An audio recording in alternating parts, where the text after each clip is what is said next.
इतनी बड़ी आबादी वाला हमारा देश, हमारे यहां से निकलती हुई ये नदियां, और सिर्फ 20% पानी और 80% पानी उन्होंने उसको दिया जो देश खुलेआम भारत को अपना दुश्मन करार कर देता रहता है, दुश्मन कहता रहा। और ये पानी पर किसका हक था? हमारे देश के किसानों का, हमारे देश के नागरिकों का।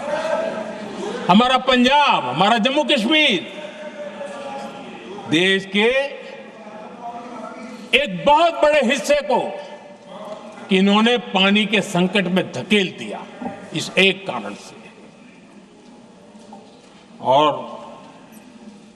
राज्यों के भीतर भी पानी को लेकर के आपस में संघर्ष पैदा हुई है, प्रतिस्पर्धा पैदा हुई, और उनका जिस पर हक था उस पर पाकिस्तान मौज करता रहा। और ये दुनिया में अपनी डिप्लोमेसी के पाठ पढ़ाते रहते हैं। आदरणीय अध्यक्ष जी, अगर ये ट्रीटी न होती तो पश्चिमी नदियों पर कई बड़ी परियोजनाएं बनती। पंजाब, हरियाणा, राजस्थान और दिल्ली, वहां के किसानों को भरपूर पानी मिलता, पीने के पानी की कोई समस्या नहीं रहती। औद्योगिक प्रगति के लिए भारत बिजली बना पाता। इतना ही नहीं, नेहरू जी ने इसके उपरांत करोड़ों रुपए भी दिए ताकि पाकिस्तान नहर बना सके।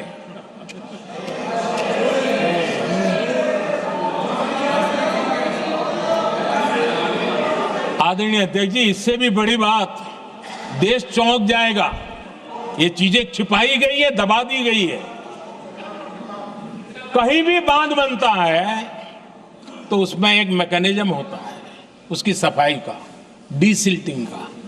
उसमें जो मिट्टी भर जाती है, बाकी घास वगैरह आकर के भर जाता है तो उसकी कैपेसिटी कम होती है, तो उसकी सफाई के लिए यानी इनबिल्ट व्यवस्था होती है। नेहरू जी ने पाकिस्तान के कहने पर यह शर्त स्वीकार की है कि इन बांध में जो मिट्टी आएगी, कूड़ा कचरा आएगा और बांध भर जाएगा, इसकी सफाई नहीं कर सकते,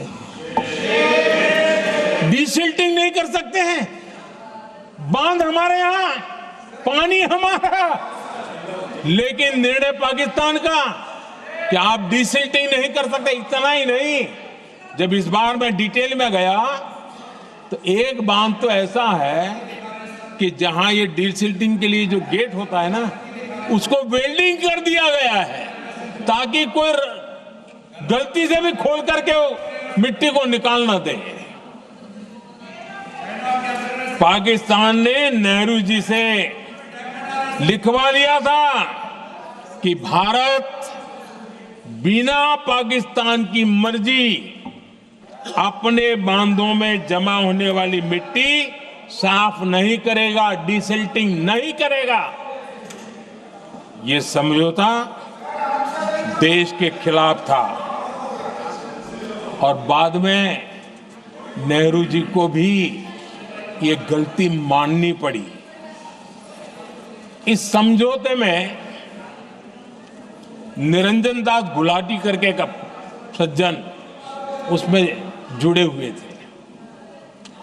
उन्होंने एक किताब लिखी है। उस किताब में उन्होंने लिखा है कि फरवरी 1961 में नेहरू ने उनसे कहा था, गुलाटी, मुझे उम्मीद थी कि यह समझौता अन्य समस्याओं के समाधान का रास्ता खोलेगा, लेकिन हम वहीं हैं जहां पहले थे। ये नेहरू जी ने कहा। नेहरू जी केवल तत्कालिक प्रभाव देख पा रहे थे इसलिए उन्होंने कहा कि हम वहीं के वहीं हैं, लेकिन सच्चाई ये कि इस एग्रीमेंट के कारण देश बहुत पिछड़ गया, देश बहुत पीछे चल गया और देश का बहुत नुकसान हुआ। हमारे किसानों को नुकसान हुआ, हमारी खेती को नुकसान हुआ। और नेहरू जी उस डिप्लोमेसी को जानते थे जिसमें किसान का कोई वजूद ही नहीं था। यह हाल करके रखा था उन्होंने। आदरणीय अध्यक्ष जी, पाकिस्तान आगे दशकों तक भारत के साथ युद्ध और छद्म युद्ध, प्रॉक्सी वॉर करता ही रहा, लेकिन कांग्रेस की सरकारों ने बाद में भी सिंधु जल समझौते की तरफ देखा तक नहीं, नेहरू जी की गलती को सुधारा तक नहीं। आदरणीय अध्यक्ष जी, लेकिन अब भारत ने पुरानी गलती को सुधारा है, ठोस निर्णय लिया है।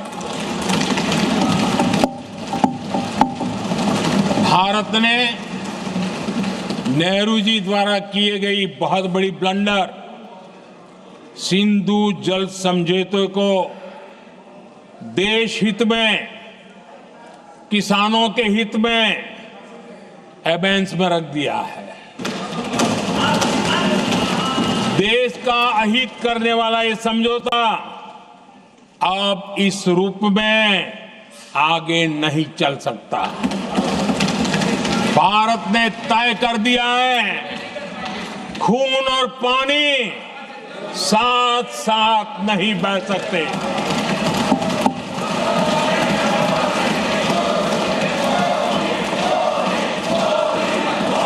माननीय सदस्य, आप बहुत देर हो गई, आप उपनेता हैं, ये तरीका आप बैठे बैठे टोकते हैं, प्लीज, ये शोभा नहीं देता आपके लिए।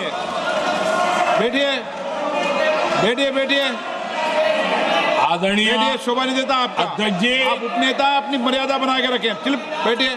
वहां बैठे साथी आतंकवाद पर लंबी लंबी बातें करते हैं। जब ये सत्ता में था, जुड़े हुए हैं, जब इनको राज करने का अवसर मिला था,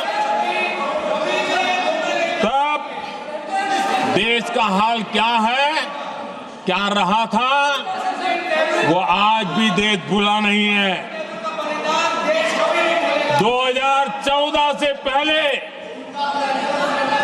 देश में असुरक्षा का जो माहौल था, अगर वो आज याद भी करे ना, तो लोग सिहर जाते हैं। आदरणीय अध्यक्ष जी, हम सबको याद है, जो नई पीढ़ी के बच्चे हैं उनको पता नहीं है, हम सबको पता है। हर जगह पर अनाउंसमेंट होता था, रेलवे स्टेशन पर जाओ, बस स्टैंड पर जाओ, एयरपोर्ट पर जाओ, बाजार में जाओ, मंदिर में जाओ, कहीं पर भी जाओ, जहां भी भीड़ होती है, कोई भी लावारिस चीज दिखे छूना मत, पुलिस को तुरंत जानकारी देना, वो बम हो सकता है। हम 2014 तक यही सुनते आए थे, ये हालात करके रखा था। देश के कोने कोने में यही हाल था। माहौल ये था कि जैसे कदम कदम पर बम बिछे हैं और खुद को ही नागरिकों ने बचाना है, उन्होंने हाथ ऊपर कर दिए थे, अनाउंस कर दिया।